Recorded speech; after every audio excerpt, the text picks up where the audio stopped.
Today we will start a new chapter in biology for class 8.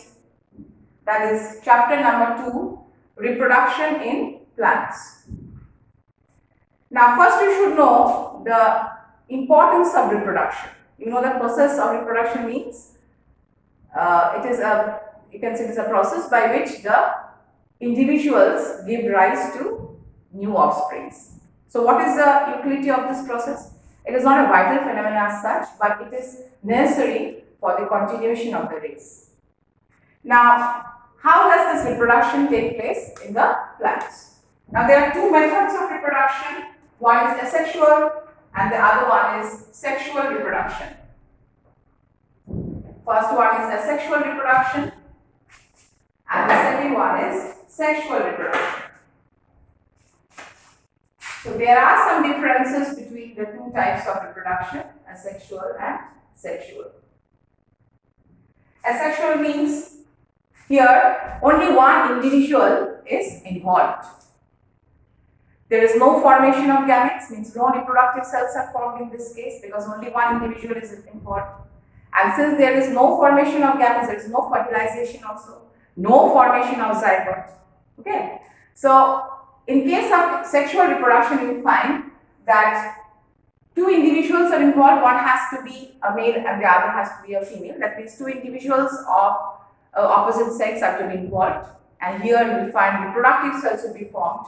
Like in the case of the males, sperms are formed at the gametes of the reproductive cells in the males. And in the females, the ovum is formed, which is the female reproductive cell or the female gamete.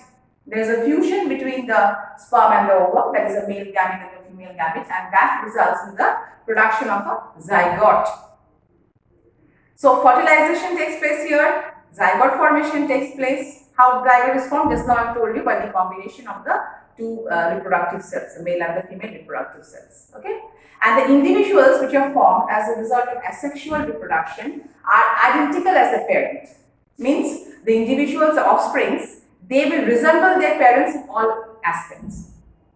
But in the case of this sexual reproduction, you will find that there will be some variation, some differences. They will not be the Xerox copies of their parents. They will not be exactly the same as their parents. There will be some qualities may be the same as their parents, but there will be some other qualities or some other variations will be found in them.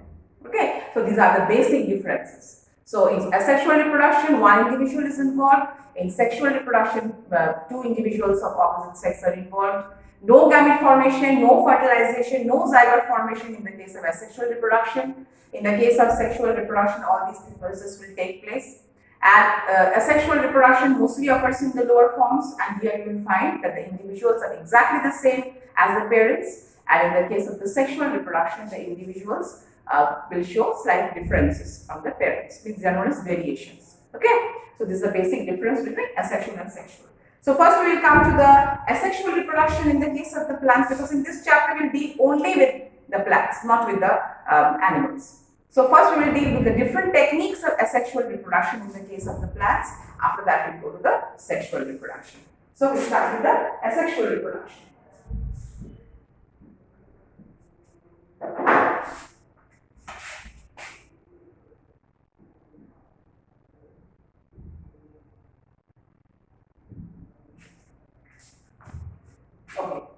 Now, the first type of reproduction which is given in your book, that is binary fission and multiple fission. Binary fission and multiple fission.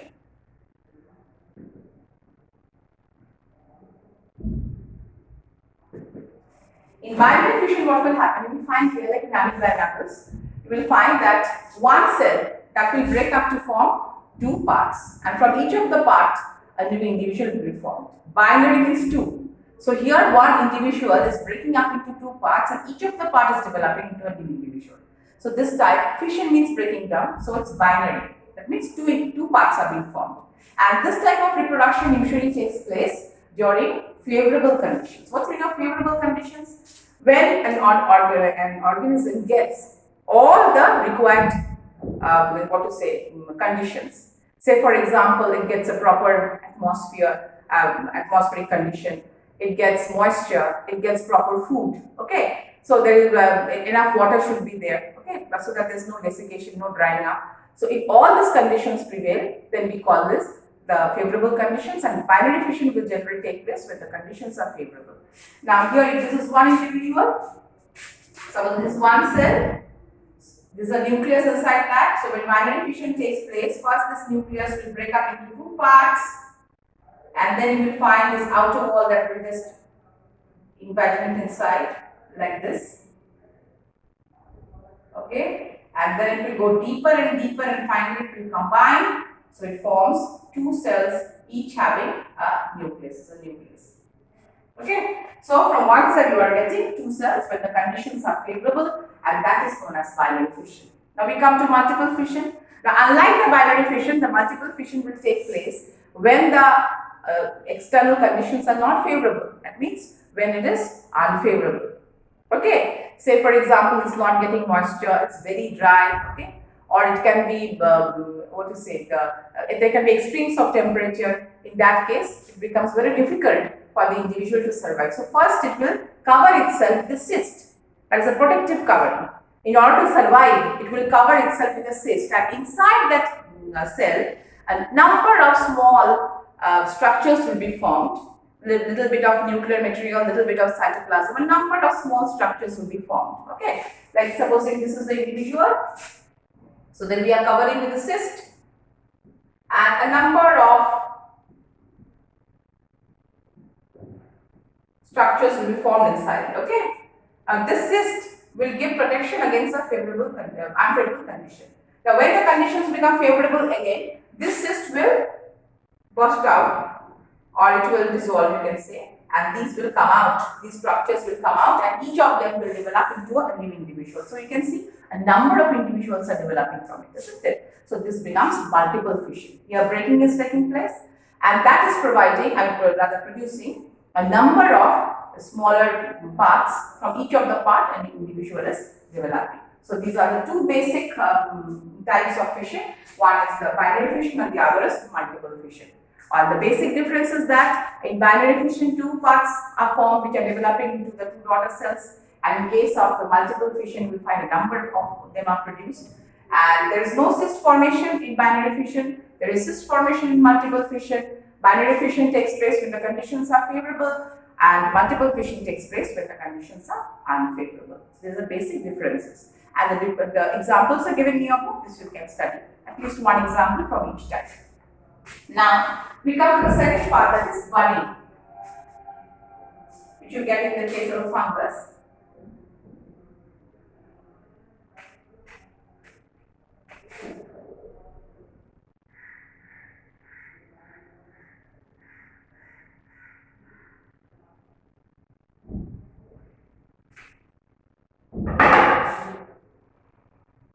Budding. This you have studied in the lower classes as well, isn't it?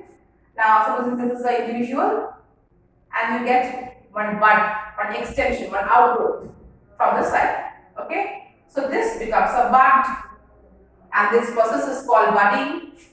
And when this bud gets detached, it develops into a new individual. Okay, so one individual is developing a bud, and that is getting detached from the parent body, and that is forming a new individual. There can be one bud, there can be a chain of buds. Okay, so this process is known as budding, which you get in the case of yeast. Next, you can any type of fungus you can say. Next, we come to fragmentation. Like a very good example is spirogyra. Spirogyra, you will find this is a long, lacy structure. Okay, like this.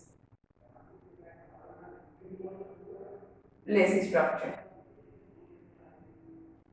Okay, so when that gets broken up, see it has got broken up. See it has got broken up into two parts. This is one part, this is the other part. So each of the part is developing into a new individual. Okay, so those parts which have been broken off, they will try to they will develop those broken off parts. That means the broken part will try to develop more of its type, and then it's going to form the entire individual. It's going to form the spirogyra. So this is a very common type of reproduction which you get in spirogyra. Okay.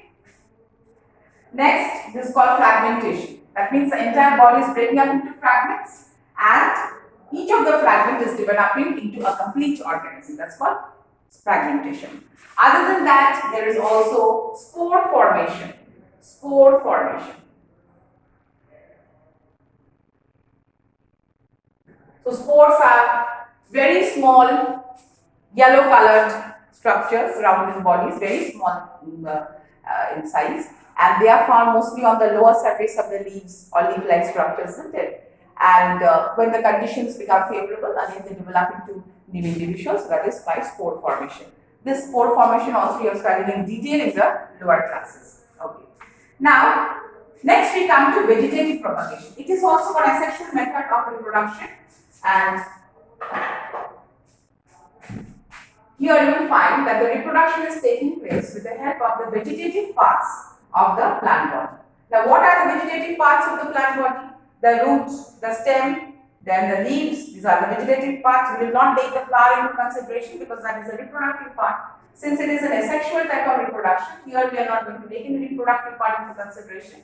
So, when the reproduction takes place with the help of the roots, either from the roots or say from the stems or with the help of the leaves, then that type of reproduction is known as vegetative reproduction. Vegetative parts are being involved in it. So, the first type you can say underground stem. Like stem, usually you know it is an aerial structure. It is found off the surface of the soil. Okay. Now, sometimes you will find that a part of the stem may be found below the surface of the soil, and that can develop into a new plant. Okay, and various modifications are there. Like you can get in the case of potato. So it is an example of a tuber. Then you can get it in the ginger. You can get the turmeric. That is an example of rhizome. Then you can get it in the onion. That is an example of a bulb. So these are some of the modifications of the underground stem. Now, why do we call them stems? If they are underground, we should call them roots. Why are we calling them stems? Because you will find that in these structures, buds are present. Okay, nodes, internodes are there. Sometimes they are very much compressed, but nodes, internodes are there. Buds are there, and you know that these buds are things, they are found only on the stem. So they might be found just below the surface of the soil, but they are not roots in the truest sense of the term because they are having these nodes and internodes sometimes in the compressed form. They are having buds on them, which are the structures which are always found on the shoots.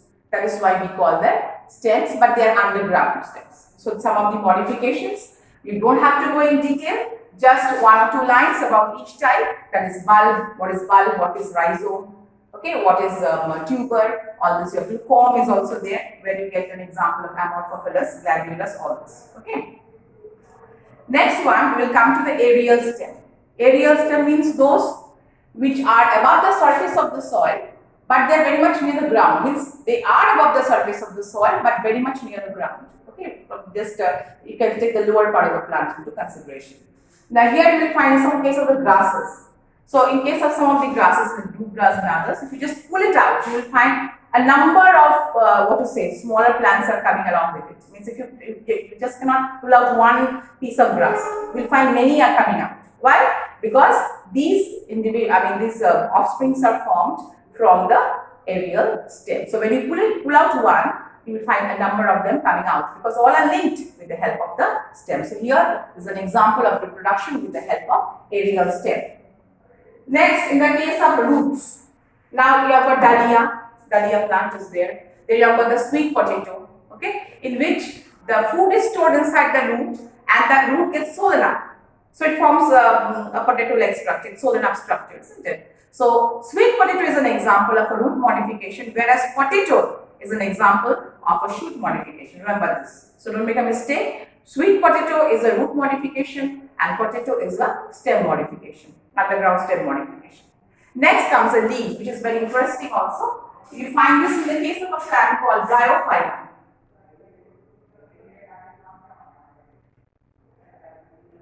Bryophyllum. These type of plants, they have got some special type of leaves. I'll draw out one leaf over here. Like, supposing this is a leaf of the bryophyllum. Now there are some notches or grooves or notches. You can see these notches.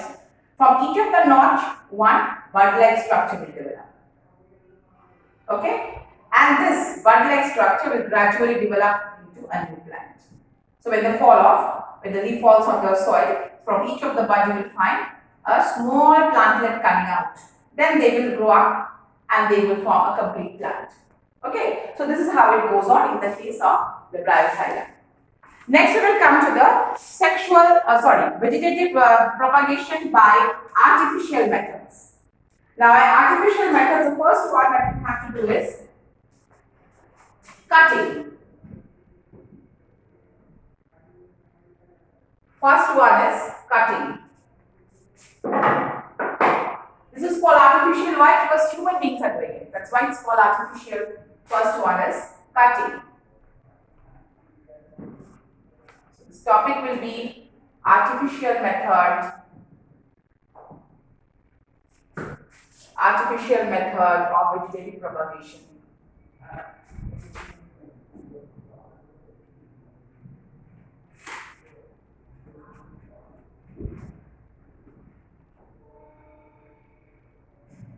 Okay. Now, for cutting, the very common example is rose, where we take a small piece of stem.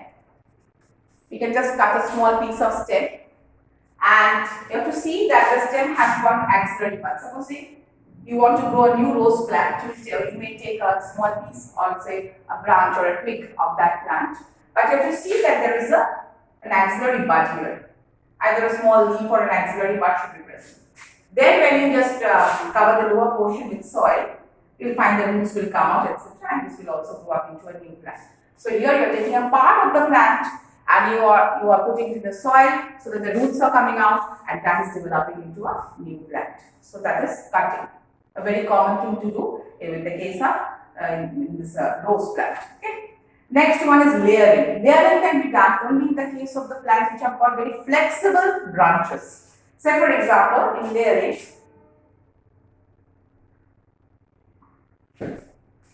supposing this is one plant having a number of branches. This is the soil. I hope all of you can see the board. These are the branches. Now if the branches are flexible, then you can pull the branch and you can make it touch the surface of the soil. Then you can cover up this soil surface, you can cover up this tip of the branch with the soil. Okay? And if you keep it like this, after some time, or rather after a few days I should say, it will develop into roots and then a shoot will come out. So this will become, and branches and leaves, etc. So this will become one plant. After that, you can just cut off from the main plant and that becomes a new plant. So what are we doing here? We are simply stretching out one flexible branch, especially from the lower surface of the plant. Okay, and we are making it touch the soil and we are covering that with the soil so that the roots come out and then the shoot also comes out and that becomes a complete plant. And once it becomes a complete plant, there is no need of taking any nourishment from the original plant. So you are just going to cut off this part. So it becomes an individual, isn't it? It becomes an individual plant. Okay, it doesn't have to depend on the parent plant. Okay, so this can be done only in the case of the plants which are having very flexible branch. If you try to stretch it, it breaks, then that will not serve the purpose, isn't it? So you have to make use of your plants which are having flexible branches. Next, you can take the case of rose. Rose also sometimes you can do that, but rose mainly we do cutting in the case of rose. Lemon you can take, then you can take jasmine, etc. Next, we come to grafting. This is another very important method of artificial propagation, vegetative propagation. In this, we will take two varieties of plants. Okay, because we will try to combine the characters of two plants. If we wish to combine the characters of two plants in one plant, then we have to make use of this process of grafting. So what do? We have selected one plant. Suppose this is the main plant, this is a stem, these are the roots. So what we will do, we will just cut the top of the stem in a slanting manner like this, so as to increase the surface area. This remains as the rooted plant, and only the main stem is there, and this surface has been cut in a slanting manner. We call this plant, this part of the plant, as the stalk. This is the rooted part, stalk. So this is representing one plant. We will take another piece of a shoot from another plant, but that should also be cut in this particular manner so that it fits over here like this. It should also be cut like this, isn't it? So that it is able to fit here. So we will bring both the pieces together and we will keep them in touch, and then we are going to tie up this portion, and you have to also see that no microorganisms enter into this cut portion, and you have to also see that it doesn't get dried up. Okay, so we are just bringing two cut parts in contact with one another and we are tying it up, and we have to see that the vascular tissues, it's a cambium. Cambium is actually a structure which is found between the xylem and the phloem. So if the cambium of one plant is in contact with the cambium of the other plant, then it becomes very easy for the plant to repair. Means it gets stuck easily due to cell division. The cells divide, like when we get a wound, say we get a wound on our body, then we just cover it up, isn't it? We put a bandage or something like cover it up. What will happen there? The cells inside that wound, they will start dividing and redividing, and they will cover up that portion, isn't it? Same is the case in the plants. So we are bringing the two cut parts together and we tying it up so that they are in close contact with the cambium, and then what happens? Due to the presence of the cambium of the two plants, cell division, rapid cell division also takes place, and these two will become one unit, means it will become one plant. So you can actually, by this process, we are able to mix up the characteristics, we are able to combine the characteristics of the two. So this upper part is known as the scion. This is the stalk, the rooted part, and the upper part is called the scion. So this type of grafting or this type of reproduction is done in certain plants. Like you have got rose, you can do it in the case of this China rose also. Okay, and what is its main advantage? It is helping to combine the characteristics of two plants in an asexual method. Okay, so we will continue with the tissue culture on the next day. And so much for today. Thank you.